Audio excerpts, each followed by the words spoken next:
Hello and welcome to this week's Monkey Nut Punch podcast with my larger-than-life host, Keith. Hello.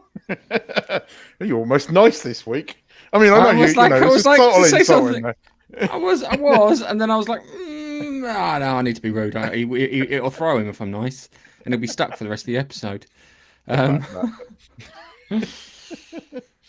Right. Hello, everyone in the chat. Hello, everyone in the chat. Chuck was in there first. Chuck has beat Biffa.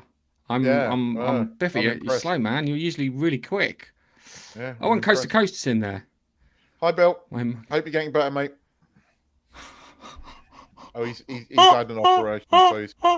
Sorry, that's funny. He's best comment so far. Okay, yeah. Best comment so far. I hope for more, but that's definitely got a chuckle out of me. So as normal, we'll go through some news. We're going to talk about this week. We're going to talk about the three-body problem, which is the Cixin Liu Earth's Remembrance first book.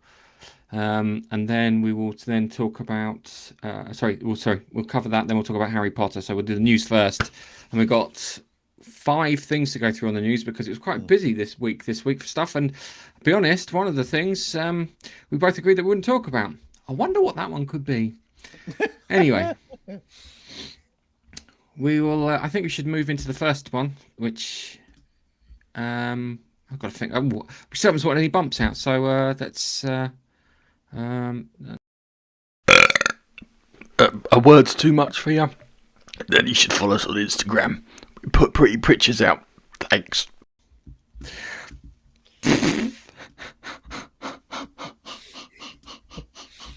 Sorry. This one's from Bounding Into Comics. Let me just show this on screen here. So Jonathan Nolan, the director behind Amazon's Fallout TV series, has sparked significant discussion with his approach to adapting the beloved video game franchise. Nolan asserts that trying to please the franchise's fans is not the primary goal of the series. Instead, he emphasizes the importance of creating a show that resonates personally with its creators, hoping that its authenticity will appeal to a broader audience. The perspective challenge of conventional wisdom of fan-driven media raises questions between the balance of creative vision and fan expectation. And I got the wrong setting there. So, this is a weird one. Okay, because Fallout has got 2 sets of creators. You know that, don't you? Yes. You have the original set of creators, which are at Interplay. And I think it was Black Isle Studios, who then became Obsidian, who did the game that everybody loves in the Fallout series, Fallout New Vegas. Then you've got the guys, Todd Howard's people, who did Fallout 3 and Fallout 4, and the disastrous Fallout 76, and the even more boring and tedious Starfield, which is a complete disaster in my eyes. Now, it's a backhanded way of saying I respect the source material, but I'm doing it in conjunction with the creators, and I'm going to say these are the secondary creators of it, not the original Interplay creators of it. There's 2 ways you can interpret this. You can interpret that they're going to subvert fans' expectations, which in this day and age is kind of common. And before you knock me down, just hear me out here, right? I realize that Fallout is popular, but in terms of actual copies sold, how many did it sell? Oh, quite a few. Is it like more than, say, 4 or 5 million copies? Like, yeah. really, because I mean, like even the most popular games might make a lot of money, but you know, when you actually look at the amount of copies sold, it's only 2 or 3 million or 4 million. 13.5 million Oh, shut worldwide. the hell up then, because my theory was that it's not going to be, you're not going to get, because of the level of people that actually play the game versus, you know, viewers that could potentially watch it. You kind of got to make some changes so it's not just for the gamers. But I suppose at that level of copies, 13 million So, viewers. so Fallout 4 was 13.5 million. Fallout Wow. 3 was 9.9, almost 10 million. Fallout New Vegas is the one that everyone talks about, was 7.25 million. Fallout 76, which is fucking terrible, was 2.5 million. Fallout 3 add-ons, a quarter of a million. And then the original game it's not even listed on here. So yeah, so there's a lot of people here. So 13.5 million people. So it does have significant worldwide popularity. I mean, you can interpret it that we're not just going to make it purely for gamers. We're going to try and make this have wider appeal, and I can understand that. I mean, you know, it's the argument they've used in Halo, and I know what you're going to say. The trouble is they made Halo so that people that have never played Halo games kind of like it, but the people that have actually played Halo games hate it. And apparently, it ended with season 2 where they just got to the Halo. 2 fucking seasons, and you spend the last 5 minutes on the Halo. So, See, if they were clever, they would have started at the Fall of Reach. Yes. Yes, and gone from there. They could have gone from they could have done like 5 episodes on the Fall of Reach if they really wanted, and then done like a time jump, introduced Master Chief, and then gone to the bit where they're going towards the Halo, getting chased down by the Covenant, and then go through all the bits there. But no, let's not tell the actual Halo story. Let's make a whole new one up that doesn't make any sense. I don't get that. I've watched several trailers for Fallout, and it's got me. The girl's weird. I don't know. There's something weird about her. I don't know if they're doing something with her eyes or what. I don't know if they're digitally changing her or something, but she just looks a bit odd. And you know, because it follows like strong, powerful female again, I'm slightly concerned about it.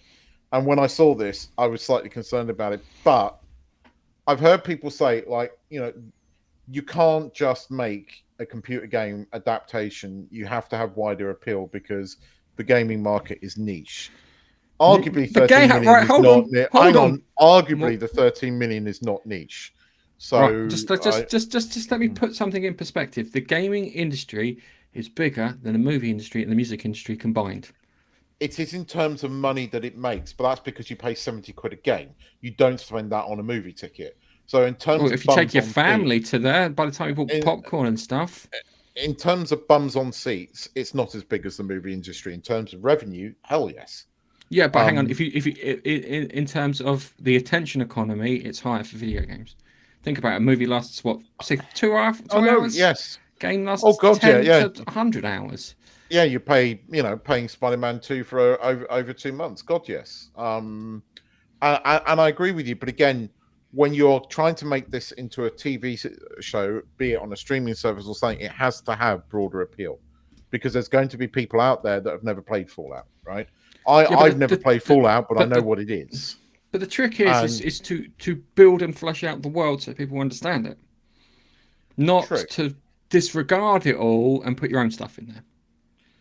Again, I agree that you should build on the lore that the game set up, but you should not make it so that only gamers know what the hell's going on. You know, I get that, but you have to remember that they dumbed down the Fallout game so people could get into them. Yeah, so they thought through that whole kind of perspective of bits. The thing with Fallout is there's plenty of room for lots of other stories. If you look at some of the stories that they were going to use for the cancelled games, they're fantastic.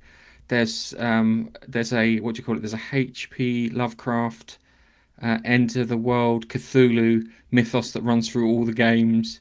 There's also alien invasion story that also runs through the games. Just the little secret bits that you find, which is I mean, great. So I noticed in the trailer that the guy that does like the cheesy 50s advert "Come to our vault" is the guy without the nose. the ghoul, in yeah. Yeah, so I got that bit. So I'm like, okay, what's going on there? It's got me hooked enough that I'm going to watch it when it comes. Or I'll watch a few episodes. If it turns out to be shit, I won't. But you know, I'm not going to watch YouTubers slating it beforehand because actually, I think we'll talk about the three body problem in a minute. It wasn't as bad as they made out. Oh no, I think it is. I've got my feelings on it. But yeah. Anyway, we'll see. But this does, in this day and age, ring alarm bells. I wouldn't have put that Yeah, article out. yeah. There are alarm bells going on there. It's annoying because it's such a ripe game to do, and I would have followed probably the story of the new California Republic, which would have worked, especially in like everything's filmed around LA. That'd be perfect for them. But hey ho, looks like we're going to get another one of them, shall we say? Anyway, So shall we move on to even more yeah. happy stories? That's not more. Not, yeah, I suppose so. You're listening to the Monkey Nut Punch podcast. We really need to update our bumps. So there's been a significant development within the entertainment industry. George Lucas, the visionary creator of Star Wars, has reportedly thrown in his support behind Disney CEO Bob Iger in a high proxy battle against investor Nelson Peltz. This moves to underscore the deep connection and influence power plays within the work of the corporate structure in the world's leading media conglomerates. Wow, that's a... Long the short of it is George Lucas is turned around and goes, no. It's like this guy who's ruined my films and won't fix them is and losing me money on my shares is the best person for the job. To which I'm like, how? I think there's some kind of history with him and Peltz, but it's the line that he said about doing making movies is hard. That amateurs can't do it. Well, that's not entirely But true. we've been Uh, there's plenty of great amateurs now. Go to YouTube. You can probably find. and There's one called The Drone, which is fantastic. This is an amateur thing. and his and seriously, you're talking about a Disney that made literally no hits last year. And the things that are a hit on things like Disney Plus are not technically made by Disney, or they are projects that were bought by Fox, or they're not under the Disney stewardship. One of the most popular things on Disney Plus in the sort of these areas, and in the US, it's not even on Disney Plus, is Shogun. That's doing really, really well at the moment. And that's not made by Disney. So Lucas saying this, I mean, look, everybody's it doesn't really surprise me that much. He just wants to, he's one of the biggest shareholders, but I don't think he's really paying that much attention. I don't think he is. I think Bob Iger phoned him up and asked him for a favour. I think Bob Iger asked him for a favour, and his wife is on the board at JP Morgan, and I think she asked him for a favour too. And when your missus and someone turned up and asked you for a favour, especially when your missus asks, you go, "What do you want? Okay, I'll do it." Yeah. And he's like, kind of, what do I get out of this? Am I getting a new boat? So, if for the next couple of weeks that George Lucas buys a massive yacht, we know why he backed Iger. Even though I think it's stupid. I think that I do Iger as needs to well. go just because he's crap. I mean, I think Iger's done for. I just think it's going to be one of those slow, long deaths. I mean, I still can't believe Kathleen Kennedy is still in charge. I just can't. I mean, and we're not going to mention it, but there was a trailer released this week, and that's going to be a complete fucking flop. I literally, that is going to be a complete fucking flop. She's still going to have a job after that. Oh yeah, How many times can you fail? I mean, seriously, what's she got on these guys? Seriously, how many times can you fail? I don't know, because it's yeah. It's that's the bit that boggles me, because if it was, this is the thing, this is sexism, because if that was a man, they would be fired. Although I hope Iger Nelson hasn't Peltz. I hope Nelson Peltz. The problem is, I know what's going to happen. If Nelson Peltz gets in, he's going to ask for an audit, and if they have a financial audit, then you'll find that they've been doing shenanigans, and maybe even criminal stuff, because it feels so fucking desperate, if you know what I mean. But to quote South Park, put a ticket in and make her name it gay. Yeah. Oh my god! The Acolyte poster is the bit that got me. Have you seen the Acolyte poster? Yes, and I've seen all what people have done with it. Oh my god! 5 minutes. 5 minutes of being on the internet turned it into a tampon. Well, one person turned it into a tampon. Somebody turned it into a turd stain. I mean, seriously, right? This TV, how the fuck does Harvey Weinstein's personal assistant get to make so much power? She just happens to be a woman and a lesbian. Therefore, because she was a woman, she had no idea what was going on. No idea what was going on. She was using her force powers to choke you there, Keith. Yeah, I know. No idea what was going on. I want to just realize something. If I get a chance, I want to recut the bit where in the first Star Wars film, the proper Star Wars film, where Darth Vader's choking the guy. He goes, he talks about Death Star and he's choking him. Yeah, and I want him to turn around and go, "That's not my neck." Ooh. Just a bit lower and actually squeezing balls. But I just, this whole, as I said, I think it's he's been asked to do a favour, and I think his wife leant in there and asked to at the same time, because I said board of Morgan JP. The thing that gets me is they're not making any money. I can't remember what the loss is that they put through. That should be enough to say you're gone. They've lost something like 15 billion on Disney Plus, and yet he's claiming Disney Plus is a success. They are giving it away here. I mean, I say this every. They are literally giving. It costs me literally a couple of quid a year. They are giving it away here. I mean, my bloody Formula One. 2 months of that cost me more than my entire Disney Plus subscription in a year does. And with my Formula One, I get bloody Arsenal, Liverpool TV and Man United TV as well, so I can get all the half decent Premiership games and the Liverpool games. Although actually, I have to say, I'm not going to go too much into football, but it was an emotional. I have to admit, emotional on Saturday watching Liverpool. I'm not going to take the piss too much. It's quite emotional. Okay. So yeah, it was a bit emotional. I won't take the piss too much. All right. Yeah, we should move on. We should move on. Yes, we should move on to our next one.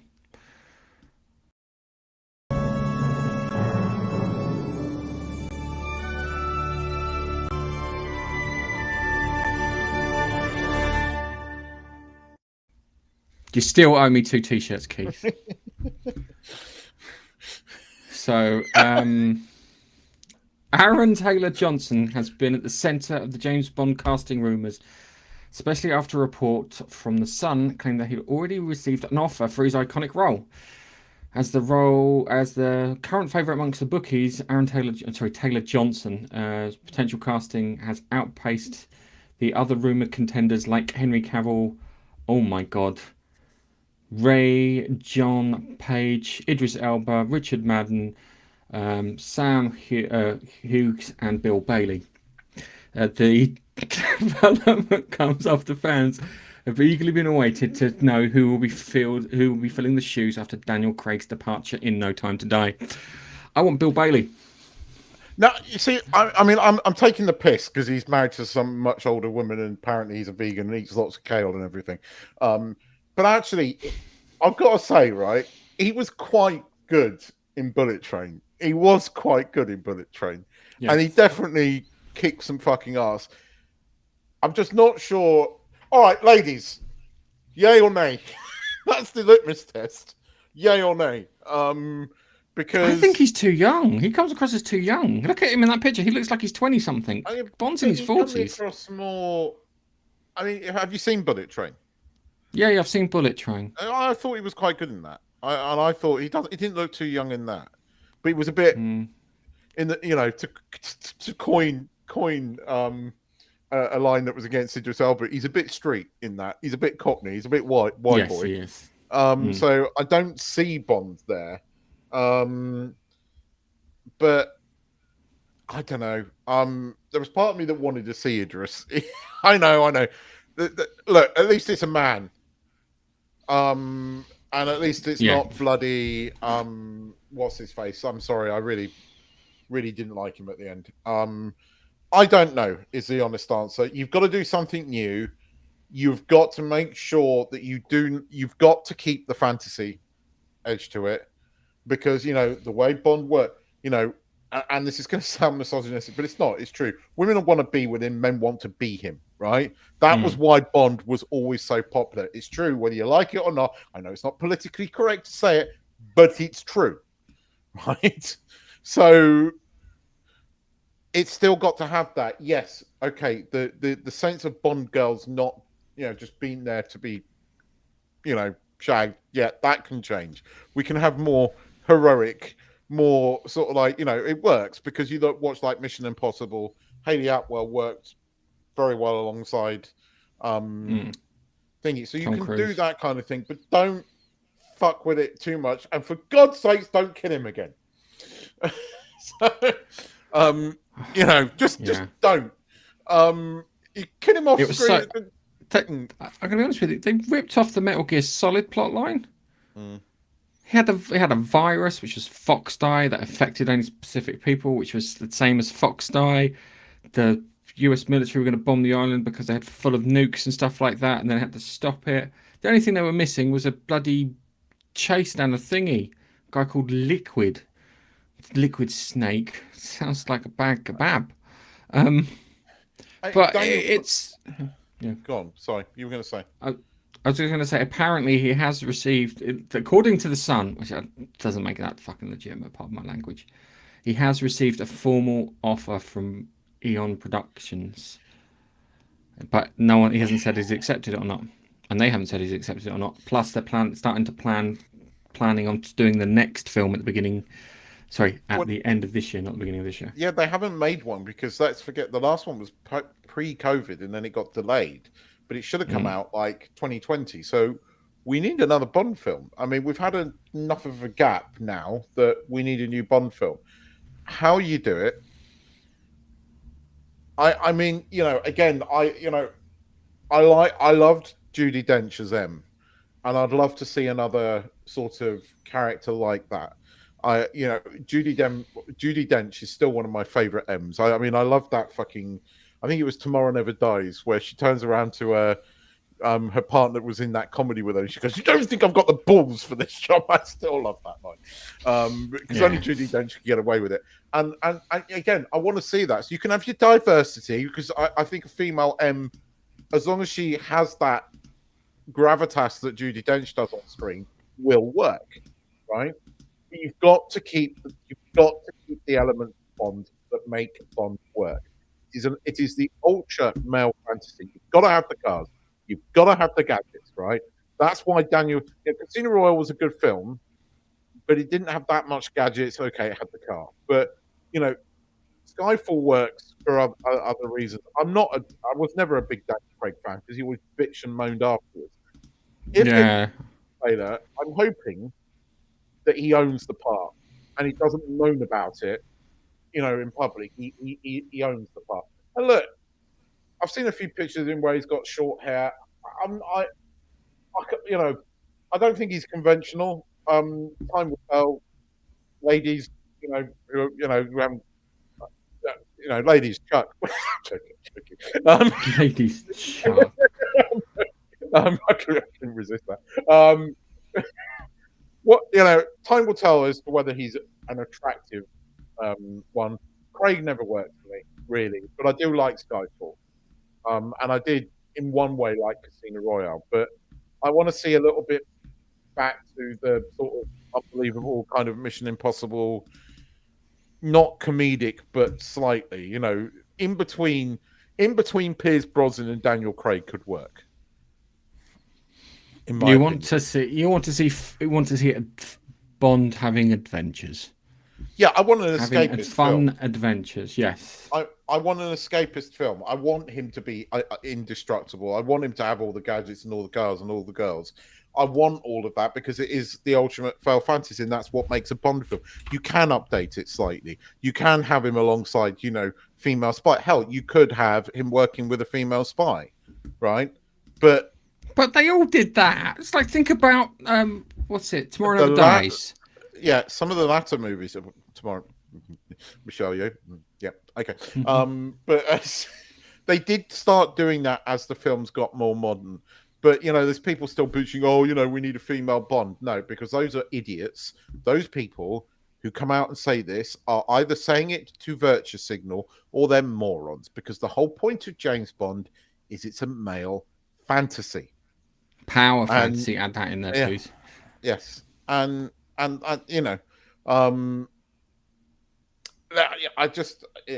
let's see what they do. I quite liked What's Her Face's Moneypenny though. I always liked Moneypenny in the Daniel Craig movies. I thought she was all right. And again, she was updated in the right way. And you can do that. But we will see. We will see. And he has to drive a bloody Aston Martin, not a fucking BMW or Ford. Oh no! Hang on a second. There was one thing I bloody really Aston liked. Martin. Every time that Pierce Brosnan with the exception of GoldenEye, every time he got hold of a BMW or something that wasn't Aston Martin, he wrecked it. True. It's like in Tomorrow. So in the was it Tomorrow Never Dies, where he's like he's got the remote control for the car, and then he drives it off back into the rental thing. Goes, I've returned the car. Oh, I like those things. Anyway, let's move on to our next story. Hi, this is Nigel, and I'm talking in my lovely narrator's voice. Bask in its loveliness. But don't bask for too long. We need your help. Come to YouTube and watch our videos for the love of God. Well, send Keith round to your next barbecue and he'll eat all your food. Toasty! You have been warned. So, I knew this had been coming for ages. I knew this because I followed Stephen Moffat's Instagram account, and all he posted about is his stage play Unfriended and Doctor Who. Yeah. And he was on the beach apparently having a call with Russell T Davies, who also posted on Instagram roughly the same time, saying he's on the phone to a very important person to try and sort the script out. Now, I know you are like kind of, he couldn't write a female character, blah blah blah. Yeah. I like Stephen Moffat. I met him twice. Yeah, once, I know. like, I know you like him. I know you like him, but you can't say he's written anything decent in recent years because he hasn't, right? But under Russell T Davies, he wrote the best episodes of Who, and I've always he still wrote my favorite episode of Doctor Who of all time, right? There is no denying that, and you're right that we're going to miss him, and we do miss him. We do miss him. I don't think season 10 of Doctor Who was particularly great. Yes, it could have been the BBC on him, but he hang on a second. So let's compare. We need to do this. This is something we didn't sort out. Was Moffat versus Russell T Davies because Moffat wins. Moffat wins because the best episodes under Russell T Davies. But there is because we both agree. There's no argument here. Moffat wins. He wrote the 11th Hour. Russell T Davies couldn't even dream to be that good, right? It's when I compare Chibnall's last episode to Russell T Davies' 60th, and I turn around and go, Chibnall did a better job. What the fuck's going on there? Seriously, what? Yeah. I'm jealous that you met him because I'd like him, and he wrote one of my favorite comedy series of all time. I am Giselle. But and you've got to be a funny guy to come up with Jeff. So you've got to have some kind of comedic brain to just to come up with that. So don't get me wrong, right? I criticized him recently because I thought, the last few things I've seen haven't been great. But look, we knew he was coming back because we speculated it a while back, and then it was kind of becoming more and more obvious. So this isn't really news.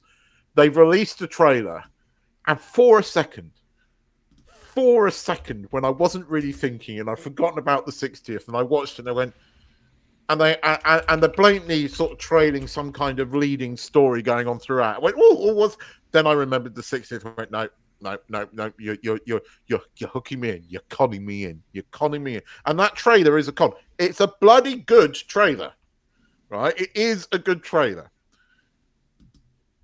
because it doesn't actually double down on any of the wokey woke shit. It's curiously not there.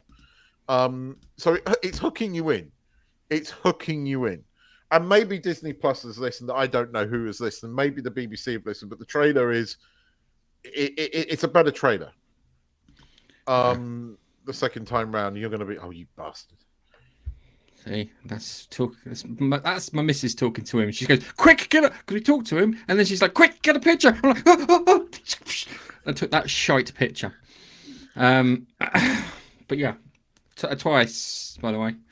And the second time he had a pissed off Peter Capaldi with him, which I don't blame him for. That's Capaldi, that is. Well, Capaldi's always partly pissed off, but again, I still quite liked his Doctor. A lot of people are going to hate me for it, but I did like his Doctor. Yeah, I like his Doctor too. Season 10 was particularly great. Look, we could have one really good episode of Doctor Who in the middle of a load of crap, right? So that's the best we can hope for. I'm not watching Doctor Who whatsoever. I'm just going to wait till the whole thing comes out, see if anyone raves about any one episode, and go and watch that one. I'm not bothering with it. I'll be honest with you. I'm not going to try. I've got other things to watch. I've got a show going to watch. Yeah, you have got House to watch of the Dragon. I need to watch. I've got Mad Men or whatever it is. I've got that. I've got tons of stuff to watch. Old stuff that's good stuff, and I've got like kind of things I actually really enjoy. So, yeah, it's not. I can completely understand. I mean, it's not out till May the 11th. But I can completely Look, the trailer was quite good, though. I will say that the trailer was quite good. There's a funny, there's a bit where, and it looks good, but then you can see where the money's going. Where they've got, obviously, he's taken what's her face back to see the dinosaurs, and she's gone, what about the butterfly face? Oh, there's no such thing. She steps on a butterfly and he turns around and she's some kind of alien creature. I thought, okay, that actually, again, that was the 1 second that made me laugh. Then I remembered the horror show that was the 60th, and then realized the prick that's making this, and then realized nope. And then I saw the Moffat story and went, oh fuck, now I'm gonna have to watch some of it because I want to see his episode. I'm hoping I have hope, but I've got, and this should bring me nicely into our next one. I've got more hope for something else, another series that has been abused to all heaven. But before we go, just want to say to Russell T Davies to follow.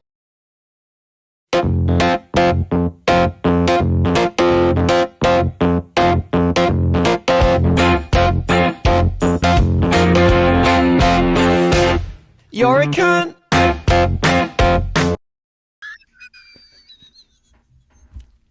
I love that. I need to get more of those. The look on the guy's face. It's like when he goes. It's the joy of it. I love it. So, I'm a big Aliens fan. I'm a massive Aliens fan. Yep. And I don't know if this film's going to be any good, but I really enjoyed the trailer. Yep. And I'm going to be honest with you. Same with Prometheus. The Prometheus trailer they put out, I fucking love the trailer. Really like the trailer. Film was Not, dreadful. it's not the film, by the way. I do. I can appreciate the trailer outside the film, but yeah. Are we Yeah, going to go on. watch the trailer? Because there's moments in this trailer. There's shit. I mean that, and it's set in between 1 and 2, isn't it? That's when it's meant to be set. Yes, it's the 37 years or 57 years that she's in stasis. It happens, yeah. Come on, help me, please. It's got all the feels. I don't know what it is. Get it away from me.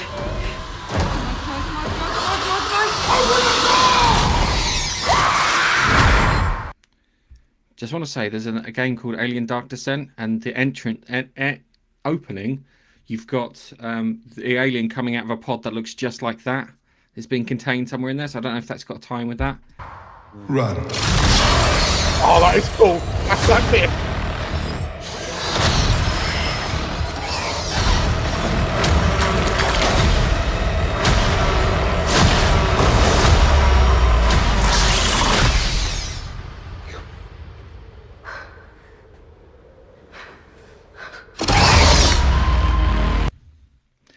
Okay. The film could be rubbish, but I enjoyed the hell out of that trailer, I'm going to say, all right? I can... Yeah. Did it make you do double fuck? Didn't make me do double fuck. It was like... Did it have a double fuck factor? It didn't have a double fuck, no. It I'm made me... the... You invented fuck. that. Double fuck. I didn't invent double fuck. It's still the funniest video. Oh, we're so fucked. We're fucked twice. Double fuck.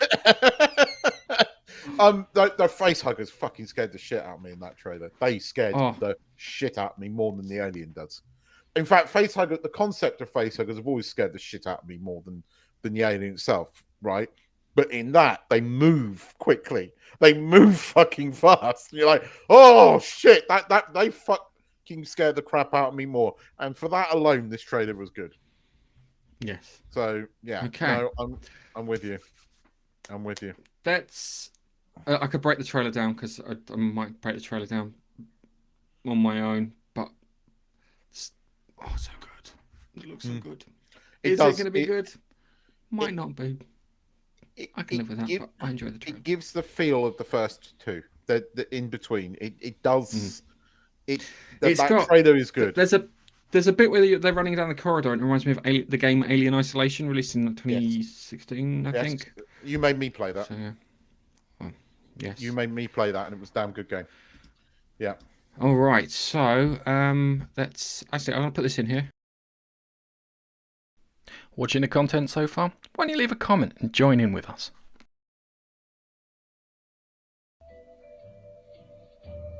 You know, there's music. Oh my god! We have 81 comments to get to. Let's keep these people. Let's try and see if we can get these. They are chatting away. So they are chatting amongst themselves. I don't think we should go through all of them. I think we're just going to have to pick out some. Okay, we'll stay away from the ones where they're chatting to each other. So that's. So Laurie's not with you today because she's doing taxes. Is that what you're saying? Yes.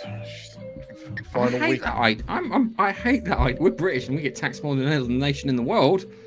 And I still hate the idea of doing my own taxes, which we don't have to do. So this is a content-related one. Red flag on the Fallout series after those comments. Yeah. I can understand it. I get it. I'm going to give it a try. And then if I'm disappointed, I'm disappointed. Then we got Steve. Hello, Steve. Hi, Steve. Tennis one about Disney Plus. Yeah, I know you do. I pay. It literally comes with my phone, and they take the equivalent of about 50p a month. That's how much I pay for Disney Plus. That's how. I have noticed, because it's Disney Plus. It's labeled as Disney Plus, but when you go to the website, it's Hotstar, which is an Indian company, because they still own. So we don't get. There are some things missing from it that you guys get. There is a little bit missing from it, and we get a load of Thai stuff on there that obviously you don't get. So there is a difference in content, but we get all the Disney Plus stuff. So I'm getting Shogun on there, which is the most important thing. It's fucking awesome. this week's episode. Oh, wow. It was so good. This week's episode was so fucking good. It's really good. Really good this week. So I stopped playing. Chuck saying he stopped playing for Disney Plus. Don't Feed the Rat. Yeah. This one's Yeah. weird. Minding the Store. I think. Oh, it's me doing the comments, Chuck. From the guys. Yeah, Aaron Taylor Johnson. Yeah, I think he's not. I don't think he does. It doesn't kind of work for me either. I don't know, because I mean he's kick-ass, so when you think about that, then no, he doesn't. But he's got the ability with the gun. He's got the ability and he's got the muscles. I can do the gun. Well, no, put the I mean, muscles he's on. Yeah, right. I'm gonna be James Bond. I'm the next James Bond, the first balding James Bond. You've got to grow some hair. But I did like him in. I liked him. I liked him too. I liked him too. I Bullet liked him in Train. Tenant, and Bullet Train, and Kick-Ass. Yeah. Most of the things I've seen him, I like him in. Even in But he- bloody Age of Ultron and whatnot. But you're right. He's Hang on a not second. your average choice. Yeah. Chuck. That's a great response.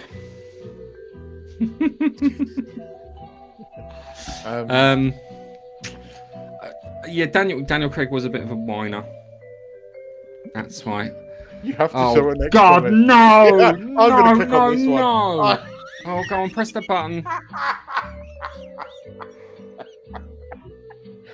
Look, I love the man, but he's not Bond. Yeah, Dan doesn't think he's Bond either, but he wouldn't fit in a suit. I mean, I'm not going to lie. I've got a bit of a man crush on our Mr. Momoa. I love the guy. I genuinely want I to have a haven't. point with him.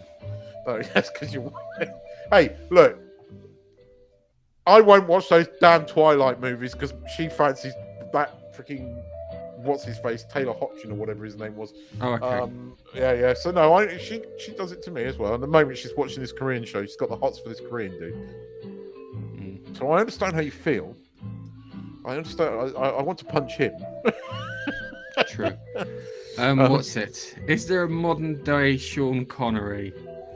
We don't have movie stars and TV stars like that anymore. That's a weird thing. Not quite like I'm Connery. No. I'm trying to think, because if you ask me to pick the next James Bond, I wouldn't look for anyone who's done any film work. I would look for people who's in doing TV stuff and trying to break in, because you get their loyalty better, if that makes any sense.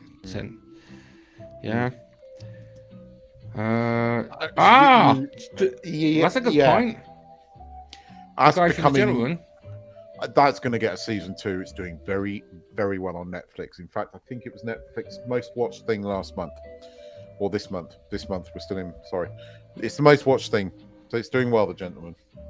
Yeah, you're right. Yeah, you're right. He would work.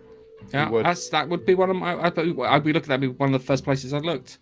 And then we've get some confusion here. My favourite was Sean Bean, because he was a bad guy in GoldenEye. If so, oh yes. I've met Sean Bean. I've not met Sean Bean. I almost got him run over. My wife almost. Sorry, I didn't get him run over. My wife almost got him run over in London. Sean Connery. Well, he does like to die, doesn't he, Sean Bean? He does like a good death scene. Yeah, but not in real life, as he's going to the pub after our day's work. Yeah, but you could be the ultimate one. You could, he's oh my God, you killed Sean Bean, you bastard. I've just spent an hour on stage doing Macbeth, and now I'm a smear on a white transit van in London. Well, it would go down as the ultimate Sean Bean death scene. I mean, he loves a good death scene. Does love a good death scene. It's Vanquish, baby. Oh, the car. Yes. Good call. When you said Vanquish, baby, I was thinking, I can't remember watching that James Bond film. 007 Vanquish, baby. It's still, yeah. Tanith likes the Lotus. What, the white one? The white one. That oh no, I'll give you that. That was a cool car. Yeah, but That was again, the submarine British. one, yeah. So Yeah. you know, it works. He has to be in a British supercar. You know, put him in a Morgan. Actually, put him That in is- Morgan. But Patrick That would be McGowan cool. from The Prisoner. That was a missed opportunity there. no, I'll give you that. Yeah. I'll give you that. I think I look. But who wouldn't want a Lotus submarine? Oh yeah, Yeah. true. I've got a corgi of that as well, Chuck. I've got a corgi of Yeah. that as well. So yeah, no, I know what you mean, mate. I know what you mean. Yeah. So, Um, Mrs. with us, Stephen Moffat. Yeah, she knew what Yeah. I was talking about. Of course she did. Yes. It was because I went like my wife. The story of what my wife will say is that we met him and I went a bit shy. This is true. This is completely true. I was like, oh, Stephen Moffat. Hello, Mr. Moffat. Hello, Mr. Moffat. Hello, Mr. Moffat. What's me, Mr. Moffat? You went And she got the reference from the I'm Giselle. Good. Yeah. I love that. It's I love look, that. the fact that so Yeah. He's probably not well known in America, but he's well known among us Brits, and he did write really good comedy series. Really, really good. yeah. I started watching that recently. The first one doesn't hold up, but the others do. Which is the weird thing. And it's just so weird that they've not got smartphones on them. That's just because it's done in like late 90s, early 2000s. But it does So, work yeah. still. It's still funny. I mean, just Jeff, every time Jeff's on screen, it's funny. So yeah, no, it was genius. And it works. And as I said, wrote the best Doctor Who episodes ever. Alien's the best. Yeah. Yeah, I suppose. I want to know. So, yeah. Oh, my thing! The chat just reset. Bugger. Sorry. What reset? I've got to go back here. Patrick McGowan. Wow. Doctor. Sorry, guys. Sci-Fi. Yeah, Sci-Fi plus equals one scared chap. It's great. John Carpenter's The Thing. Best body horror based on one of the great short stories. Who Goes There? By John W. Campbell. And talking of writers, go on. Bit late to the party because we've only just seen it. Come on. Hello, Dave! Dave's pre-response. Hello, Dave. Dave, I love seeing your pictures from Sri Lanka, man. Those elephants. It took me back to when I went to the elephant park last year. Loved them. Not Indian elephants. I was surprised. They're Asian elephants. Well, certainly they look like them.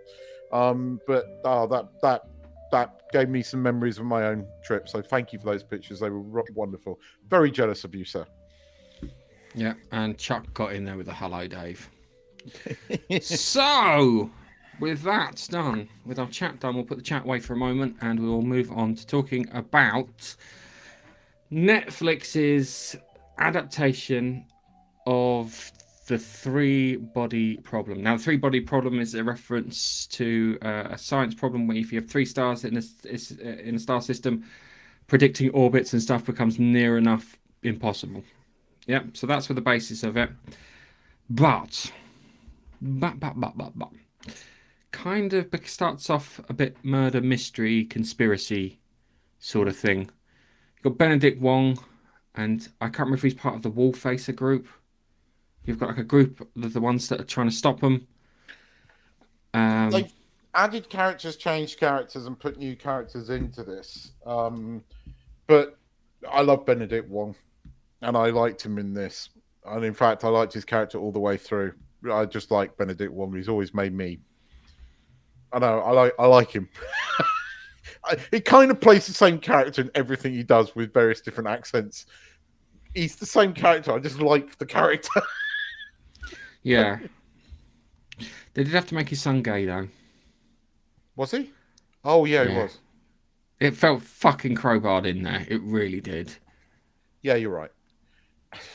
So here's a crowbar. Let's put a gay reference in there. Does not make it natural or part of the story, but we need to get our points up to make sure that we've covered the LGBT community, even though that doesn't probably cover him. Give him a proper fucking character, for Christ's sake. Yeah, so we've got... You got Cake Hole from Deep Space Nine. Yes, And I said Cake Hole. yeah, I know what you said. I look. I'm going to put it out there that I actually enjoyed this. I want a season 2 of it. I don't think it's the best thing out, but I thought it was. Look, it considering who it's by, not everything happens in the last 5 minutes of each episode, although the best bits do. When they have got text to work from, they are quite good at adapting books. They are. I mean, they made Game of Thrones season 1 to 5. That is still very good TV, and for the people who love those books, they like the TV season. For me, I kind of enjoyed this. I found it, especially the latter episodes, quite emotional. I liked most of the characters. I kind of liked what's his face's character as the sort of boss, doesn't take shit. There were some genuine sort of fuck moments in it, which you'll see as you go on. I'm not going to ruin it for you, so I'm trying to remember where you are at episode 3, right? Aren't you? So I'm halfway through episode 3. Yeah. I look. It's going somewhere. It differs from the book a little bit. The problem with it is it's going somewhere, and it's 400 years in the future. Yes, but the second book It needs to go from now to 400 years into the future. Yes, and there are significant time skips in there because the sword bearers do some time skipping in order to get certain things done. I'm not gonna. They introduced the wall faces, right? They do introduce the wall faces. They introduced the hibernation tech, right? So you know that it's going to jump. The ending is quite good. Of season 1.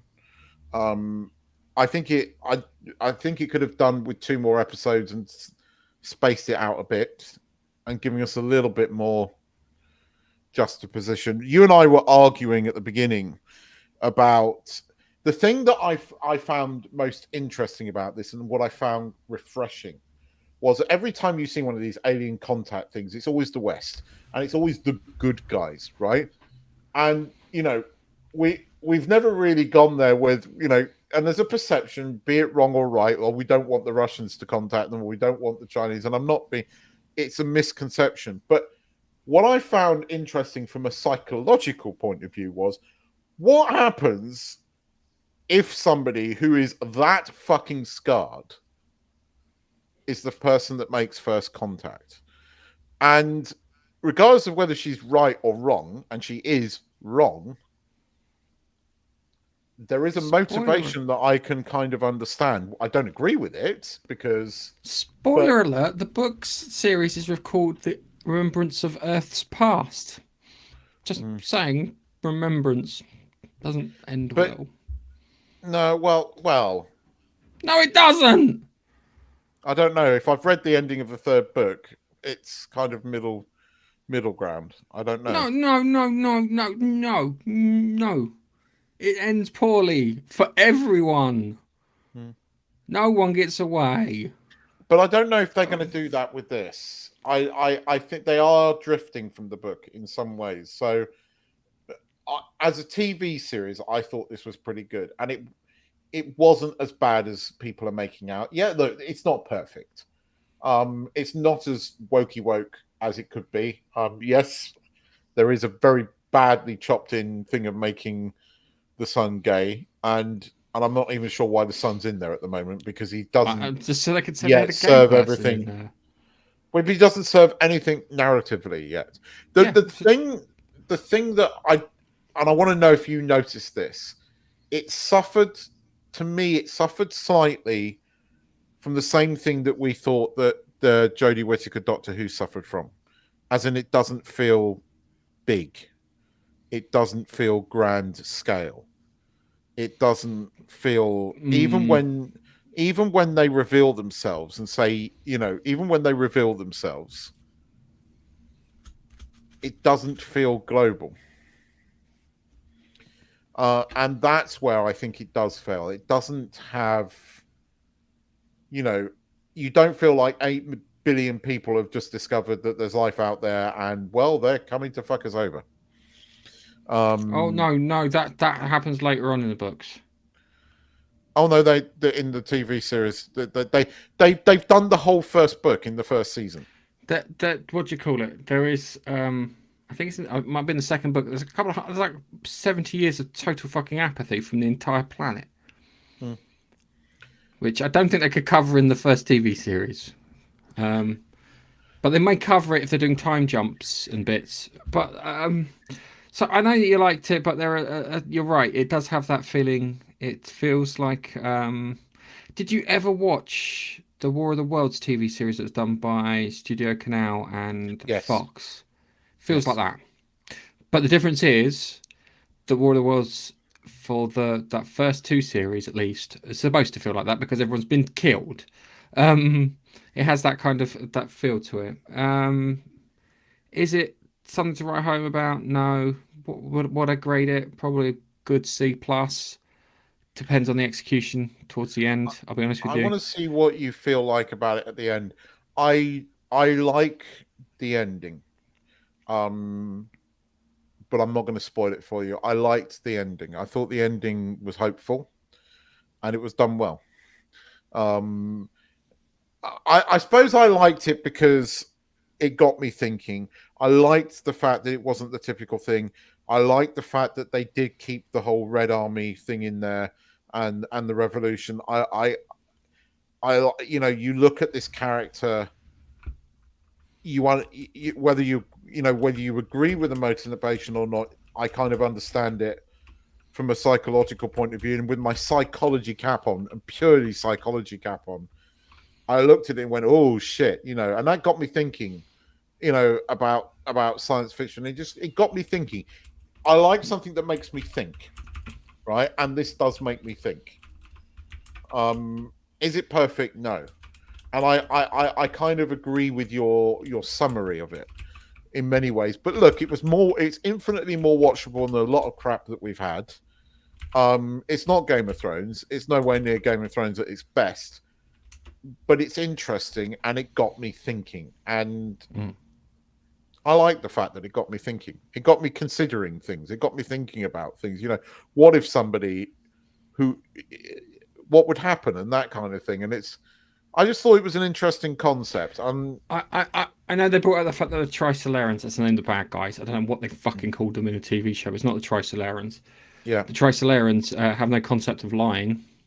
Yes, that is covered. I like the way they used the video game to explain how their society kind of developed over time and grew and failed and grew and failed, and they were trying to figure out what was going on there.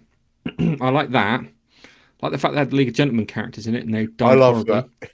Yeah, I loved the League of Gentlemen. Yeah, that was a nice little nod. And I'm trying to remember if the Sophon avatar is, because I'm sure the Sophon avatar is the woman with the sword in the game and not the weird blonde bird. I can't remember. It's been a long while. It is. Yeah. But yeah, is. did they bring up the Sophon? Yes. They do at the end. No, not at the end. It's actually about 3 episodes from the end. And again, they explain about the quantum linking. So, and that's how they got them there so quick. They explain, and they also explain the fact that they're just holding back our development constantly. Yes, it's all explained. Which is that's the bit that grinds my gears the most. And did they bring up the Dark Forest? Is the next question. It's done. Kind of. It's hinted at. It's kind of clever. Again, this is a clever thing. It's like, I'll say this bit because you obviously know it. So you're right about the girl being not the weird English girl. It's the girl in the computer game that is the avatar, and she goes to she talks to both the commander geezer and the sort of Asian scientist girl, right? And it was like, well, how long did you take to develop this? 50 years. How long did you take to do this? blah blah blah. How long did you take to do this? And she goes over. It's like how quick human beings develop. Now look at our society. We're doomed. We are doomed in 400 years. You will kill us, right? And again, it's like what I like about this is, yes, they're coming to kill us, but there is an understanding there. There is an understanding of the motivation, whether you agree with it or not. And that's what I think is clever about it. It is not what I like about it, what I find refreshing about it, is it's not your stereotypical sci-fi. And it's a thinker. It's a thinker.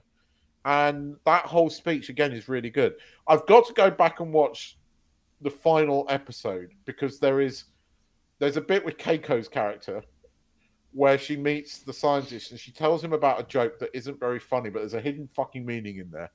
And I want to go and listen to it again to see if I can spot it. But yes, they do talk about all of that, and it's well done.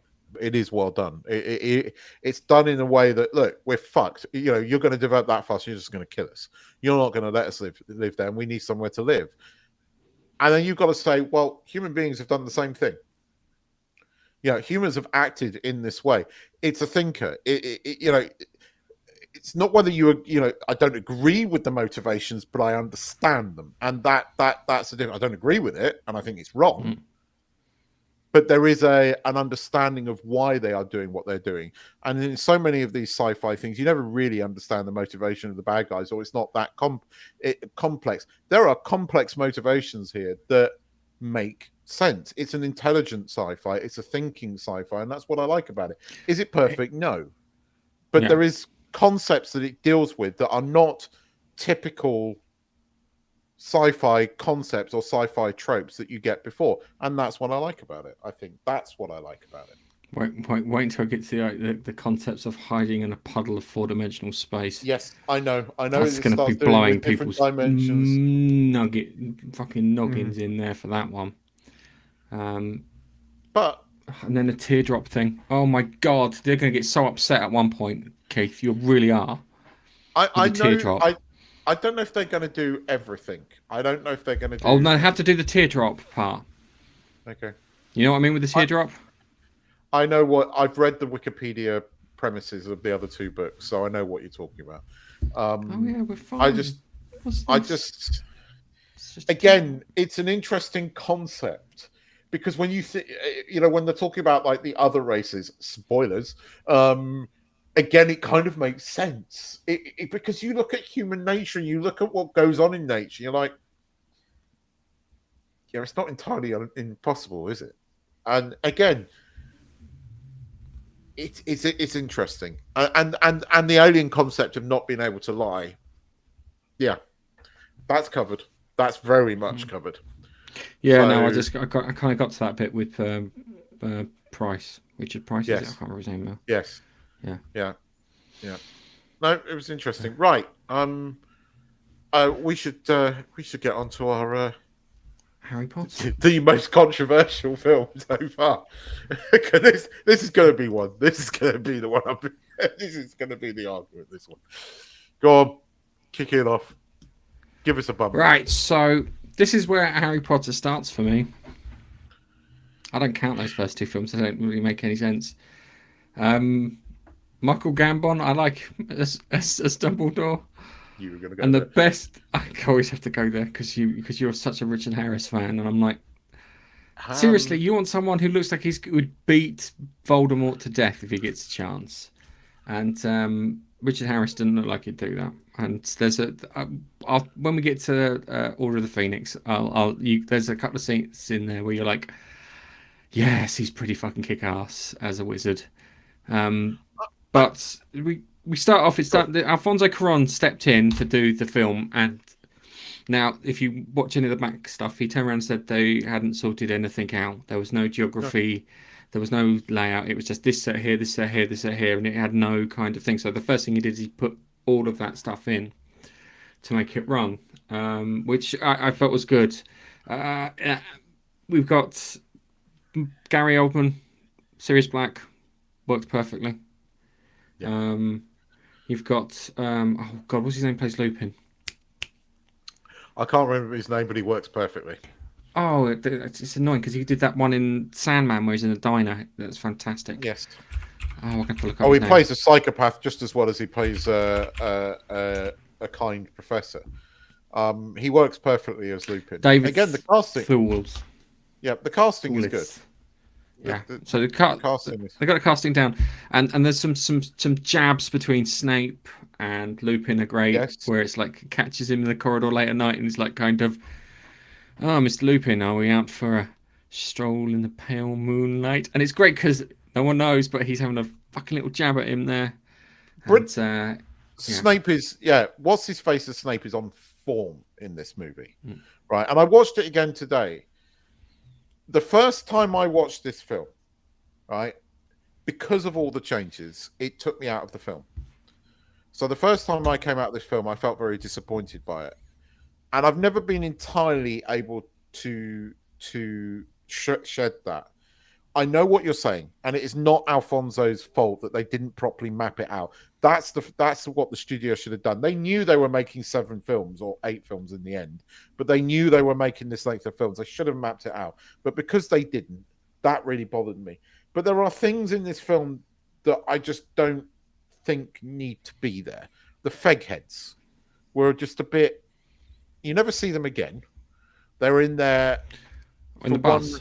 Yeah. And you never really see them again. I didn't really like Lenny Henry. Didn't need to be there. The night bus scene between the two, you didn't need. I love you, Lenny, but he didn't need to be there. It just didn't make any sense. They and changed not, Tom. Yes, at the 3 Broomsticks. That was another one they changed. It was funny. I will give them that. It gave me a fucking chuckle. And then they changed the fat lady too.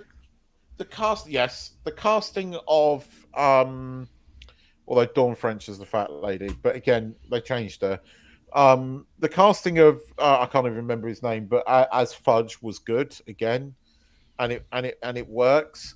The crows, making Hagrid's hut look all scary by putting crows around it. Again, there's choices. The choir. The choir, again, it just doesn't work for me. None of it does. Right, but then you look at what they hang did on a with second. Hogsmeade. Yeah. Hold on a second. They did cut out the whole singing with a hat because a hat creates a song every year. The Sorting Hat does, and they kind of left that out, and I kind of thought that was a nod to it without putting in Hogwarts, which was filmed and cut out. I know. It doesn't work for me. It doesn't work for me. I mean, this was the first book that I couldn't put down. When it gets to the bit when you start getting all those revelations, and again, there's things like Harry never sees Peter Pettigrew on the map, in the book, and again that bothers me. But having said that, I love what they did with the Marauders map and the style that they came up with. I love the look of Hogsmeade. There are things in this film that I love. As you said, Gary Oldman, perfect as Sirius Black. And it works, but again, and I like how he did the progression of time. I mean, there's an amazing scene and the music and everything, where Hedwig is flying over the lake, and as she's flying and the camera pans around, it goes from autumn to winter, and it's very well done. I mean, he is a filmmaker, but I think his creativity was stemmed for it, and the problem with the latter films, and especially by the time you get to the Half-Blood Prince, there's the filmmakers don't have any passion for it. It feels manufactured. It feels, and there are moments in this where you see it begin to creep in. I mean, it's by far the best of. I don't know. I watched it earlier and I just felt like the ending, where he's flying up on the broomstick, the fact that they throw the fire bolt in there at the right at the end, and he float, and the way it ends, where he's flying on the broomstick, and it doesn't end with him going back. It just, I don't like the way it ends. I didn't like that ending, and I think that's where I felt well. I remember having that exact same feeling at the end of film 6, and I thought, is this where it started to creep in? I don't know, but I watched it today, and I had that exact anticlimactic ending again. See, So just a few things. So there's some book details in that they changed. Yeah. And one is Firebolt. when Sirius Black and Lupin look like they're going to kill Harry. Ron, on a broken foot, stands in front to defend them, which they removed, which kind of made him look a bit cowardly, which is not good because that kind of detracts from Ron as a character. Snape was always the good guy because Snape went after them to keep them safe. Yeah. Because something similar happened to him when he was a kid. I wonder why he might not like Lupin. You had that in there, the time turner as a story device.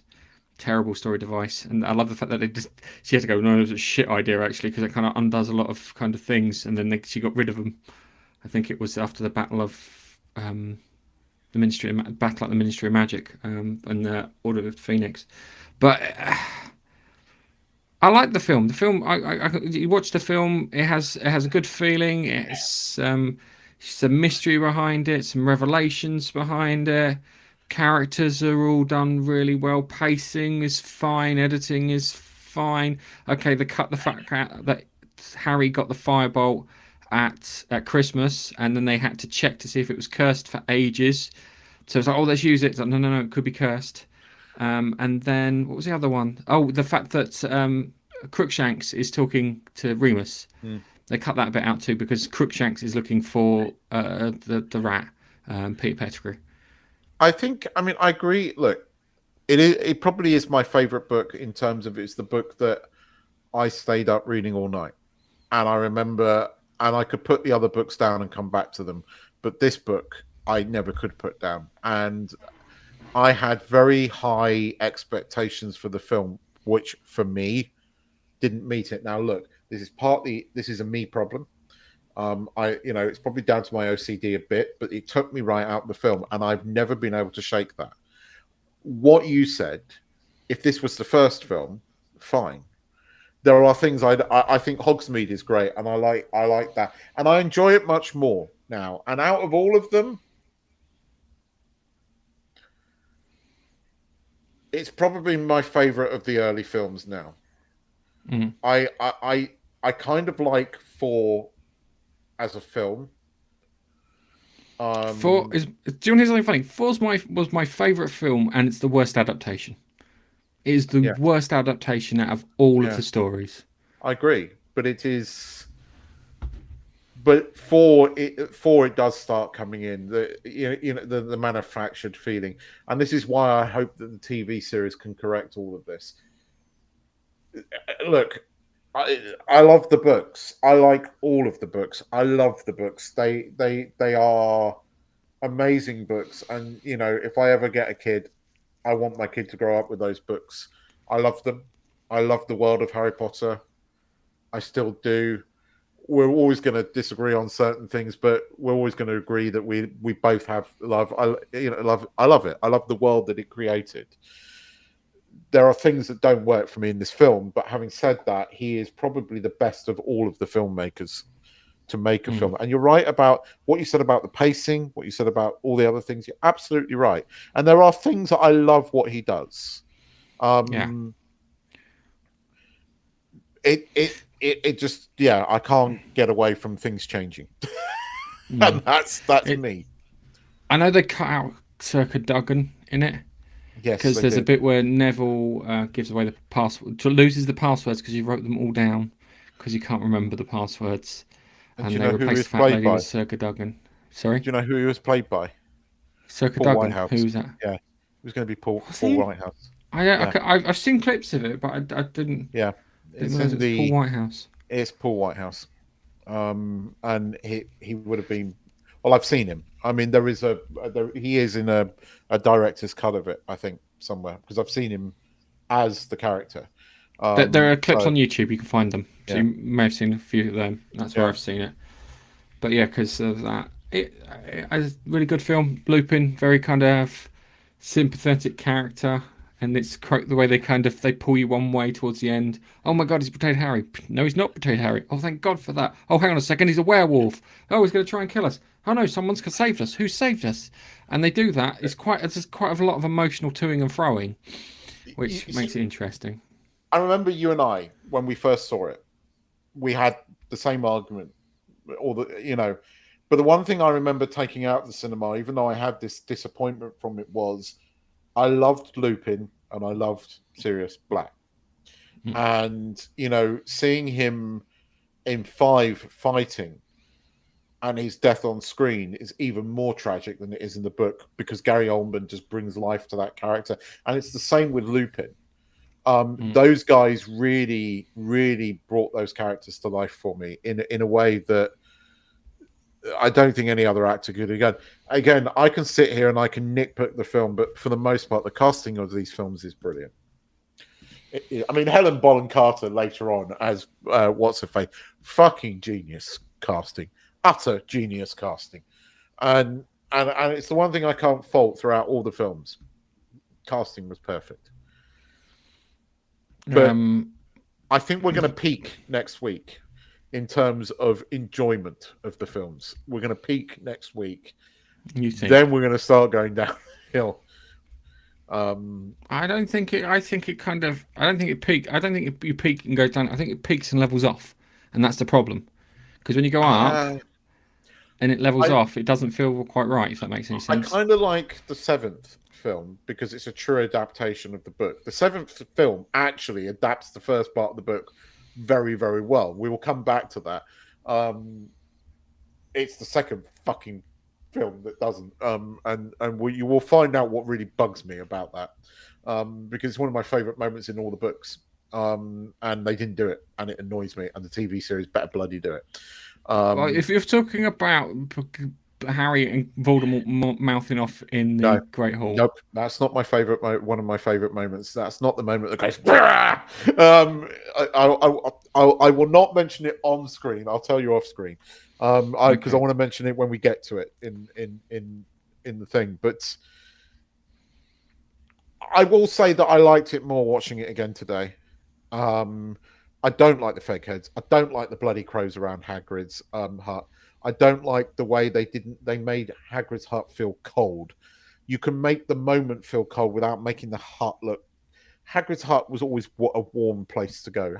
Hagrid's hut was a sanctuary, and it was always that, it was always, when you listen to the book, there was always something cooking on the stove. There was always a fire going. There was always this cozy feeling to Hagrid's hut, and I didn't like the crows around it. I loved Buckbeak. The fact is that when I watched it again today, I was like, that's bloody Black Park. And then it's Virginia Water. And then it's back to Black Park. And I know exactly where it is now. Because I used to walk around there so many times. But again, I like that. I like how they got the Malfoy bit on that whole Buckbeak scene. Really good. And I love the books. The fucking books are great. The books are great. Yeah. I know that in the books there's more than one hippogriff going around that thing, isn't there? Yes. So, yeah. And I'm gonna, even though it probably is a contradiction, I like the bit in the Leaky Cauldron where you've got the mate. She knocks on the door, housekeeping, and the dog goes, and then the door slams. She goes, "I'll come back later then." So English. Yes. That's quite good because because he has to stay there for a couple of weeks because of the Ministry of Magic. It's so I think it's good. We'll talk about the one. I think it's ironically it was funny because I talked to people who are diehard Harry Potter fans and they hate the Goblet of Fire, and I really mean it, like proper diehards. But we'll cross that bridge when we come to it. But I think Prisoner of Azkaban's definitely. It always feels like for me this is where the film series started. Everything kind of became its own thing, and it had a feel to it which carried on all the way to the end. It set the pace and everything, which should have been set right at the beginning with Christopher Columbus, but he didn't get around to doing it. But hey, let's have a quick look at the chat, and then we'll put a bow on it. So yeah, we got. Talks to Sirius, not Remus. Who talks to Sirius, not Remus? I'm not saying that. Oh, yes. We saw it being filmed, but there were no main characters there. Well, I think Tom it Felton was there. So I Virginia think Tanith Water actually that went moment? to Virginia Water. Yes. Yeah, Yeah. because some of it's in Black Park and some of it is in Virginia Water. I've been to the bits that I've been to the location that I filmed at Black Park too. Yeah. I crashed. What do you call it? I crashed a Segway there. I was trying. You know, it's like I was trying to get it to go as fast as you can, and I hit a tree root. I crashed. The thing is, I fell off of it, and as I fell off of it, I was like, "Well, if we're going to fall off of it, I might as well make it look amusing." And I've like flapped my arms up and stuff. But yeah, I've been to the place at Black Park where they filmed. You remind me when I went traveling once. I did this Segway adventure, right? It was in Singapore, and we had the sort of rugged Segway, so they had the kind of, groovy tires on them, and I kept fucking throwing this Segway, drifting the Segway. I was drifting the Segway around corners because you can drift a Segway, right? And the bloody instructors kept telling me to slow down, which was just making me go faster because they're so much fun. I nearly stacked it though into a tree. Funny enough, at which point I did slow down. I love Segways, so they're a lot of fun. They're a lot of fun. I was actually considering buying one just for the fun of it. Yeah. On that note, I think it's time we called it. And thank you very much for watching. Thank you very much for commenting. Thank you very much for being part of the podcast. Thank you for listening. If you are listening from Podbean, it's always good. And we wish you a good week. And we will see you in the next one. Keith! Hang on, I just want to add, if you are one of our podcast listeners, come and watch us live. Come and join in the chat with all these people that we get on the chat. More the chat, the more the merrier. So if you are listening on the podcast, hop over to YouTube, Monkey Nut Punch. YouTube, Monkey Nut Punch. Come watch us live, Sundays, around 3 o'clock on a Sunday, UK time. UK time. Yes. Bye-bye from me. Bye-bye! And we'll see you in the next one.